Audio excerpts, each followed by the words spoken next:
Hello, and it's good to have you join us again on Maritime Radar. The role of a freight forwarder, also known as a non-vessel operating common carrier in the maritime industry, cannot be overemphasized. Their key job is to organize shipments for individuals, corporations, get goods from the manufacturer or producer to a market, customer, or the final point of distribution.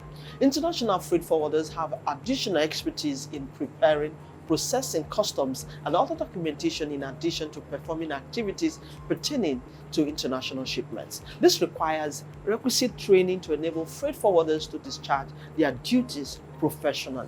Assessing the critical role freight forwarders play in facilitating international trade are some of the issues that will be on the front burner on today's show. I'm Norma Obiaswalo.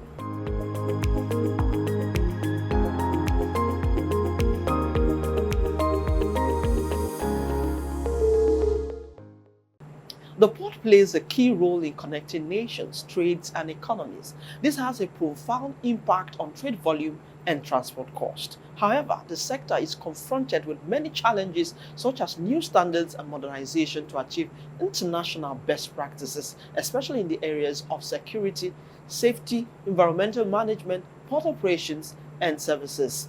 The ever-evolving and changes in information technology, inter- and intra-regional competition, the ever-increasing size of ships, cargo handling equipment, and traffic growth, amongst others. Africa must have the ability to cope with such rapidly advancing realities in order to benefit from the trade opportunities. Before we get further into today's lineup on the program, let's find out the latest in maritime news.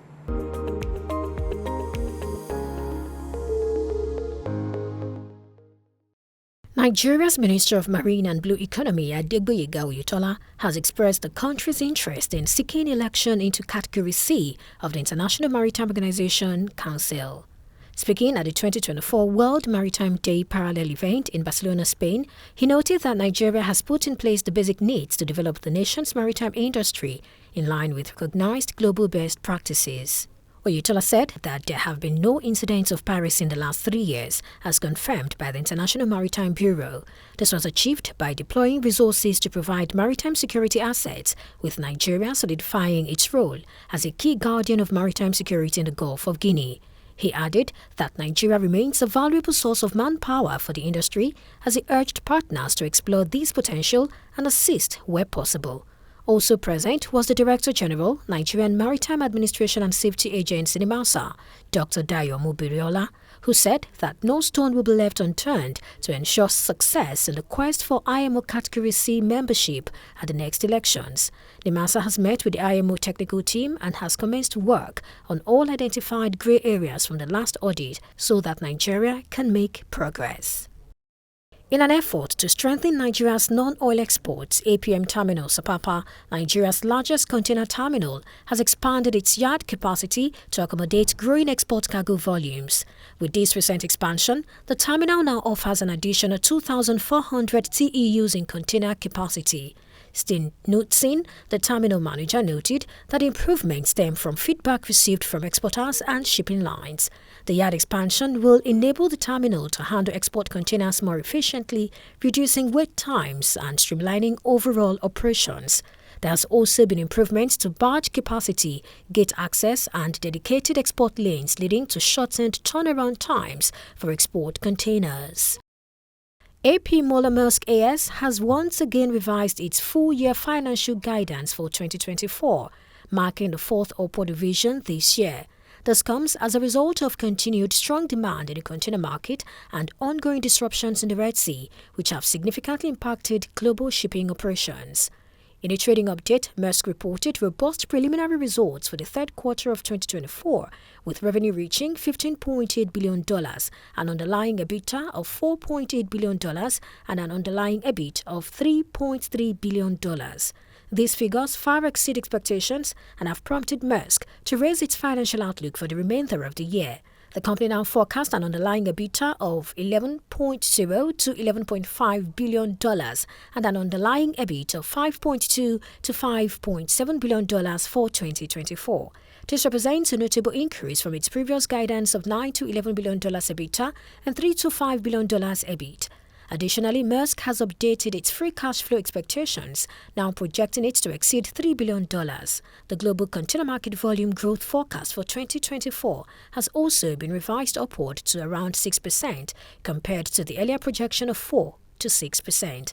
This latest guidance revision follows a series of earlier upgrades. At the start of 2024, Maersk had anticipated a much more cautious outlook, primarily due to concerns about global container overcapacity and the assumption that Red Sea disruptions would not have a long-term effect on freight rates. However, the evolving market dynamics have prompted multiple upward revisions.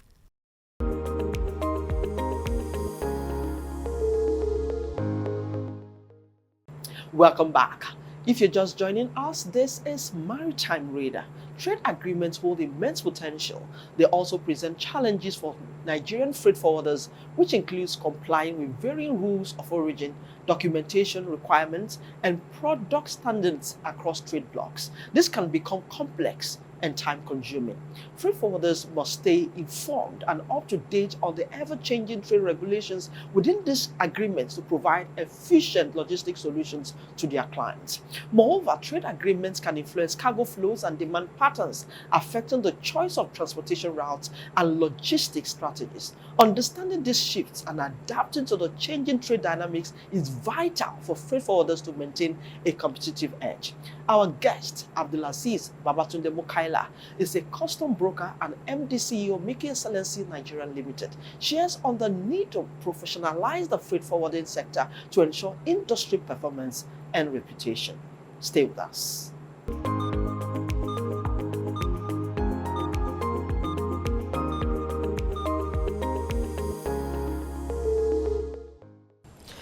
It's good to have you join us on the show, sir. It's my pleasure to be here. So let's start this conversation looking at port operation challenges and how we can address it to ensure trade facilitation. That's a very loaded question. You know, port operational challenges as it relates to Nigeria in this context. The real issue has been the superstructure and the deficit that we have witnessed over time. This deficit, both on the structure, the superstructure, the soft structure even, a whole lot of things have been left undone over time. And if I have to just put it in the context, the soft structure has been what is breeding a lot of corruption. Because meanwhile, we don't have the structure to back the soft aspect of it. Trade facilitation, simply put, in my own context, would be anything you can do within the port environment to reduce costs, turnaround time of vessel, and then make the shipper have a happy ending in whatever transaction they want to engage. And that has been an issue in Nigeria. Therefore, if I'm going to suggest what we need to do, government will need to do a lot of backup to cancel the deficit. Backup in the sense of we need a lot of aggressive investment. Our port are so dilapidated, the interconnectivity is gone, road network, so a lot of things need to be done. The ICT, this is a computer age, a lot of ICT infrastructure, digital connection and activities need to be peppered up. So there's a lot of story to say about Nigeria. But in the long run, to answer your question, if you have to do that, government willpower to spend and encourage private sector to participate by spending as well to help us build our infrastructure. Okay, you mentioned ICT, which is critical, which is what the world is embracing now. Yeah. So are you saying the customs introduction to ICT is not generating the required outcome that we expected? Yeah, customs, now you mentioned customs. Customs are keen to collect revenue, of course. There is but also to drive trade facilitation. Of course, to drive trade facilitation. I think that is even more critical than even this revenue generation that they push to us every time. Recently, WC has a program they call revenue package, our revenue procedure. For a custom to collect revenue, it has to be efficiently collected, and it has to be fair. Fair and efficient collection.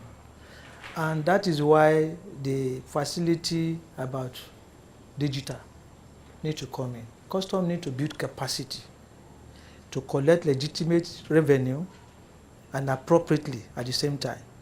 And they can't do that by thumb of hand. They need infrastructure development to be able to match at par with other custom administration all over the world, to be able to collect adequately. What customs has been doing recently, meeting their target, doing so many things, yes, that should be a step in the right direction. But they can do more. And for them to do more, they need capacity building. They need government to invest in structures that will help custom to build their own capacity.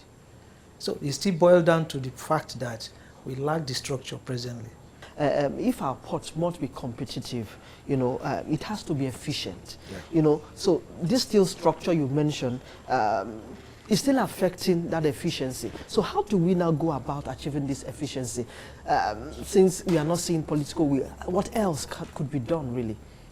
Well, because we need to achieve this efficiency to be competitive. Of course. Looking at West Africa, for instance, yeah, we are nowhere when it comes to efficiency. We are nowhere. I agree with you. That will take me to by the way, to the Logistic Performance Index. Presently, Nigeria still stands about number 88 out of 140 countries. Ease of doing business as cross-border. We used to be 146. But little improvement, now we are number 131. In the Committee of Nations. It boils down to the fact that the government of the day needs to wake up, need to encourage the customs. The custom administration are willing now. As a practitioner of over 3 decades, I can see that the customs are ready to put themselves on the line, to say, let us build this, we can do this. But they will need the backup of the government of the day to give them what they need. It looks like we still have a very long way to go. I agree with you. Okay, the Minister of Marine and Blue Economy has called on freight forwarders associations to merge together to be able to harness or optimize the resources and benefits from RFN. So how do you see this call? Is it timely? Is it something that is achievable? What are the benefits actually that you see as a stakeholder? This has been what we've had severally. I will talk about the immediate past Minister of Transportation, Rotimi Amechi, fly the same kite, even among maritime association, as well as the maritime journalists. I was in a meeting at Abuja where it was like a fiat. All of you go back and tell me you have become one and come back to me. It never happened. Okay, the benefit is so great. I will give you an instance. There is NCBFAA, National Custom Broker and Freight Forwarder Association of America. You can see the name fuse both the custom representative and the freight forwarder together. They are two different associations, but they became one for the betterment and benefit of American shipper, where you have the freight aspect and the custom broker aspect. So if we can do that, if it finally happens, I believe it will go a long way to help the process of the structure I'm talking about. But government need to be serious about it. We need to be serious about whatever we put on the pages of newspaper. Yes, Oyetola, if you want to drive this, you will need to do a lot of work. Because the territorial capability of everybody, territorial clannish arrangement, I can't be part of you. Everybody want to be boss of nothing. So if I have my way and I have my say, I would say it's a very good thing to do. So that we have freight forwarder fusing with the custom agents. Then we form an association. So looking at the huge logistics activities Nigeria control in the sub-Saharan region, what reforms do you want to see in CRFFN? But that will be after this short break. Please stay with us.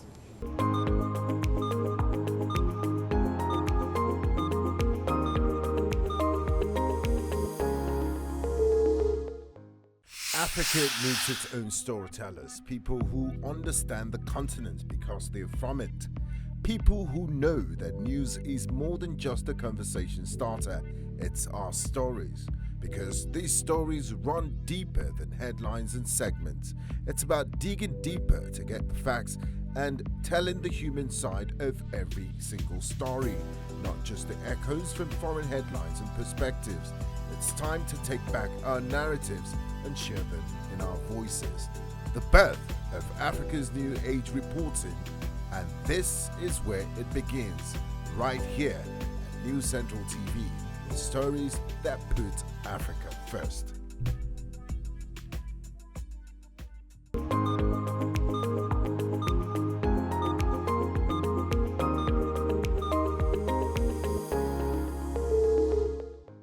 Welcome back. If you are just joining us, this is Maritime Radar, and I still have with me Abdulazeez Mukai. He's a custom broker and also MD CEO, Mickey Excellency Nigeria Limited. Before we went on that break, I said Nigeria controls huge logistics around the sub-Saharan Africa. So, but if we could achieve that or tap into this, there should be reforms in the CRFFN. What reforms do you think you want to see to drive this? Yeah, I think the first reform would be that CRFFN need to go back to the drawing board and recalibrate their mandate, because I believe they've left what the act that sets CRFFN up, and they are chasing a different thing ball game. As a practitioner, I don't talk frivolously. I would say CRFFN lost focus, and we're not interested about what they call POF. This is port operational fee or wherever that is being charged per container. Even as we speak, every custom broker, freight forwarder, we are still paying. But that is not the reason for CRFFN. CRFFN is supposed to regulate and create an impact to build this capability you are talking about. So if I have my say, I would say first they need to go back to the act. If they need to repackage the act and reapproach National Assembly for amendments, they need to do that. Training, capacity building should be the watchword. CRFFN should stand as a regulator they are supposed to be and do a lot of intervention to build Nigerian capability to tap into this aspect. There is so much to tap into for CRFFN. You have these de minimis products in custom balance. These are what goes through the post office. There's a huge B2B going on that CRFFN can tap into and regulate. NIPOST is still wasn't stronger as a regulator in logistic movement around. These come under the purview of CRFFN, but they've decided not to train nobody. The major thing I would like to see is CRFFN bridging the gap of training, because for a logistician and a freight forwarder to be somebody and call themselves a professional, there should be somewhere to tap the training from. Everybody just go crash into the business and we are learning on the rope. It shouldn't be. CRFFN now stipulate that there should be training. Okay? They have not done that effectively. Training should be accessible for WUBI, and they should do a lot of licensing. Okay? If they can do that, Nigeria will benefit. That would be my take. Okay, looking at freight forwarders and the professionalism issue around it, which should drive sustainability of the business. Yes, you've mentioned training. What else do you think the association can help CRF and bridge this gap of training? Because if your business has to be sustainable, this training is apparent. Then now you also mentioned ICT earlier. It's a digitalized world. We need to embrace digitization, but we are not seeing that. You're still moving papers here and there. So how do we wrap our hands around this to ensure that we move forward away from the norm? Okay. This discussion, whatever banter, angle we came with, we still go back to the issue of structures. I am passionate that Nigeria can do it. I've had the privilege with my previous appointment at the management level of Association of Nigeria Licensed Custom Agents to travel the world and see the professionalism aspect of this trade. Okay, so we need to know that this is a profession. And it's an international trade for that matter. International trade profession. So if we agree that this is an international profession, then need to follow it and do it the way it is done in other clients. Okay, I want to see training, I want to see writing of examinations. You don't call yourself a custom broker, there is no examination being done. Everybody tomorrow is just a clearing agent. Everybody, I agree If on clearing agents. if I'm allowed to use that, everybody is a clearing agent, clearing and forwarding. So I don't know what What they are everybody is clearing. forwarding, what they are clearing. It will interest you to note that if you step out of this country and you introduce yourself as a clearing agent, There's a honor that comes with it. yeah, that's it. Because if you travel, you see that even in the United States, besides the doctors and whatever they are, their custom broker and freight forwarder are well paid. Okay, I've been in a function where a country, a particular company had a standing ovation. They've been there for 100 years, keeping the flag flying.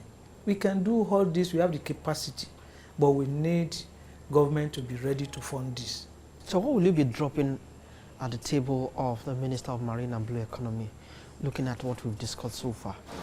Yeah, my take would be that he should up his game. We have a whole vast territorial water. The marine economy shouldn't just be about just moving around. There is too much treasures for him to tap into. I believe when the present government came up with this idea, a year plus after, it is not about doing meeting, gallivanting up and down. It's to bring in new ideas, a new opportunity.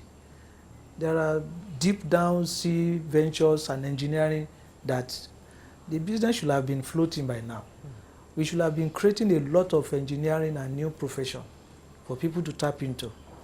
That will have created a lot of employment.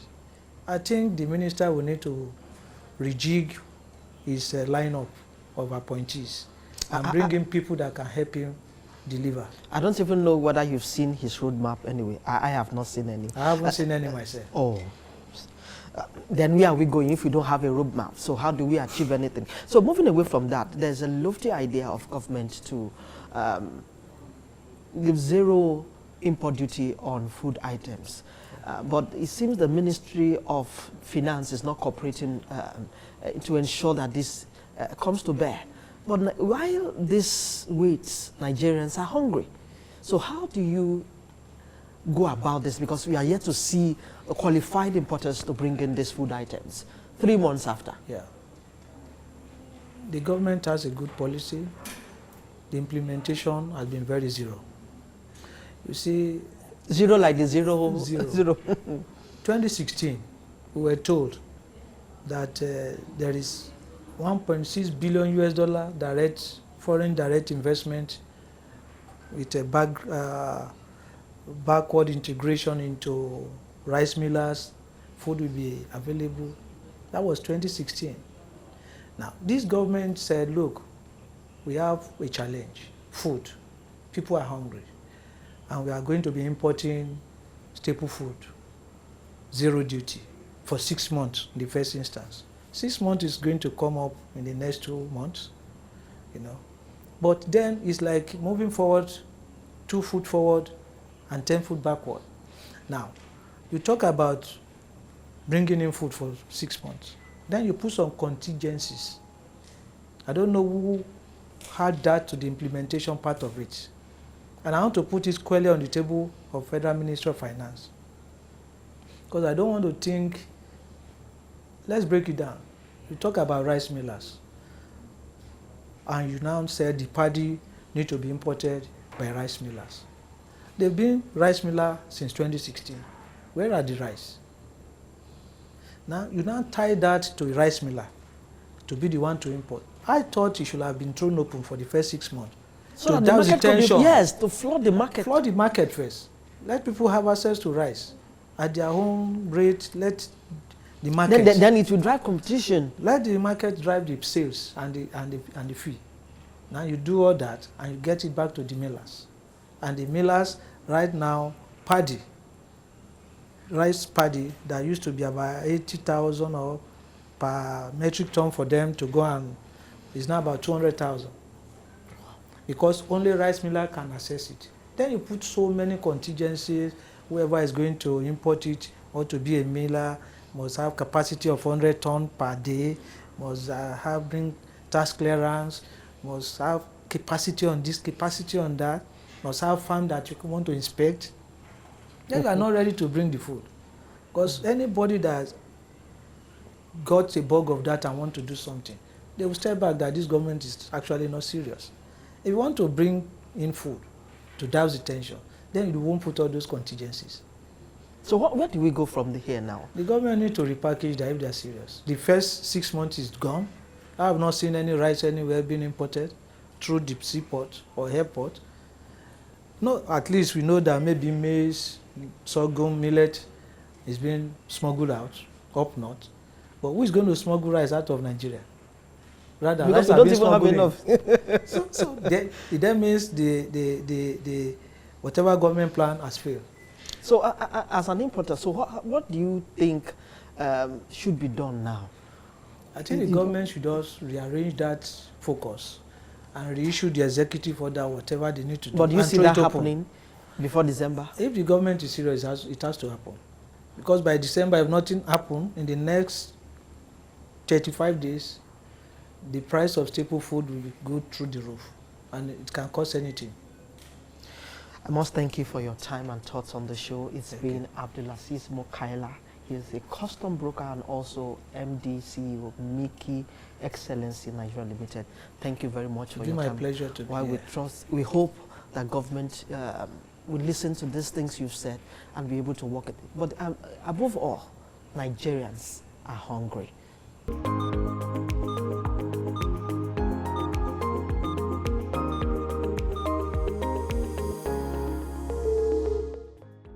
And that's our show this week. I hope the critical goal to professionalize the freight forwarding sector was established. Join us every week on Maritime Radar as we explore potentials that will ensure the development of the maritime industry in Africa. You can also expect the latest in global and local maritime news plus industry insights right here. I'm Norma Obiaswalo. Many thanks for your time and see you again next week.